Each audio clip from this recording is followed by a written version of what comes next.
رویادوست در بستر مریضی و گریه‌های اسیب ساید نامزد قبلیش. رویادوست چی مریضی دارد؟ دلیل بستری شدن وی چیست؟ رویادوست در کدام کشور زندگی می کند؟ آیا با واقعیت رویادوست نامزد قبلی اسیب ساید بوده است؟ من در این ویدیو پیرامون حقایق این ماجرا خواهم پرداخت. پس در ادامه با کانال دنیا اینفو باشید.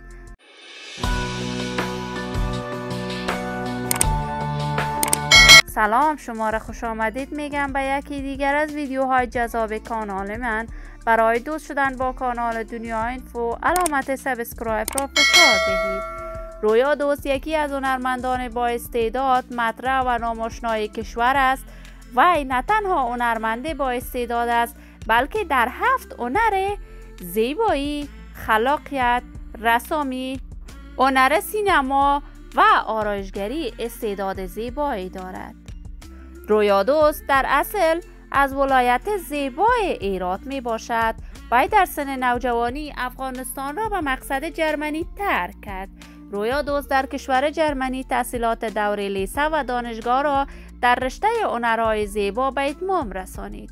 رویادوست در سالهای 2008 به افغانستان برگشت و در آن زمان برنامه‌های مختلف رسانه‌ای را در افغانستان به پیش می برد و رابطه نزدیک با آریانا سعید و اسیب ساید داشت.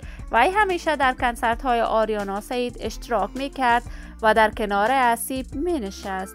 همه فکر می کردند گویا اسیب ساید با رویادوست در رابطه دوستی و یا هم نامزد هستند، اما تمام اینها حقیقت نداشته و شایعات بود. فقط رابطه رویادوست با اسیب در عهد دو دوست بود. جدیداً رویادوست بر اثر سرطان در شفاخانه در آلمان بستری است و دوست و رفیق سابقش اسیب به خاطر مریضی رویادوست گریه دارد و از تمامی دوستداران و علاقمندانش طلب دعا و نیایش دارد.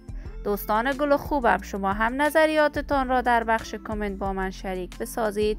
این ویدیو را با دوستداران و علاقمندان رویادوست به اشتراک بگذارید. اگر تا هنوز عضو کانال من نشدید، پس برای دوست شدن با کانال دنیا اینفو علامت سابسکرایب را فشار دهید تا از ویدیوهای دیگر کانال من هم آگاه شوید. سلامتی شما خوبان آرزوی من است. تا درودی دیگر، بدرود.